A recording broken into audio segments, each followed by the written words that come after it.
everybody, Damali here. Thank you so much for tuning in. I hope you and your families are all well and staying safe.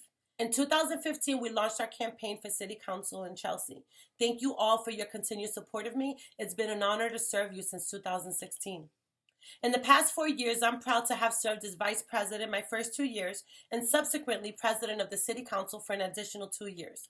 In that time, I have been a fierce advocate on issues related to housing, overdevelopment, transit, programming for our young people, environmental issues, and standing up to greedy corporations even when it wasn't popular.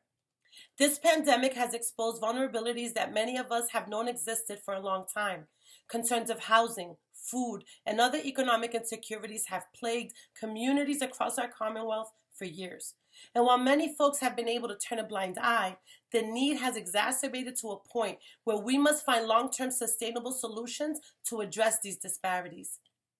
As an activist city councilor, I have brought these concerns to the forefront of my policymaking and have not shied away from tough conversations. I have stood with residents, workers, youth, immigrants, displaced tenants when they sought leadership, even when it wasn't popular. It is imperative that we have representation willing to take a stance when it matters. As we shift to rebuild a post-pandemic new normal, I want to ensure that we are doing so in a way that prioritizes populations that are too often left to fend for themselves in the shadows. How we turn to each other in times like this shows our humanity. How we determine the strength of our district will require lifting each and every one of our neighbors, because when our neighbors succeed, we all succeed. How we care for our most vulnerable is the question before us. I am unequivocal in my clarity and the calling to continue my role in public service. I know these issues all too well. First and foremost, as a mother and as a lifelong resident, have seen these things play out in our own backyard. It is what's driven my steadfast advocacy.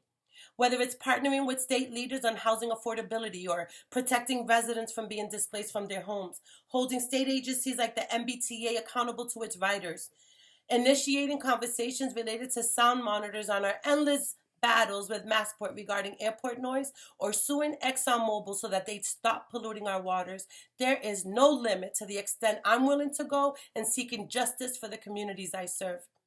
These public health concerns have been at the center of my leadership and are the same disparities that we as a people cannot ignore.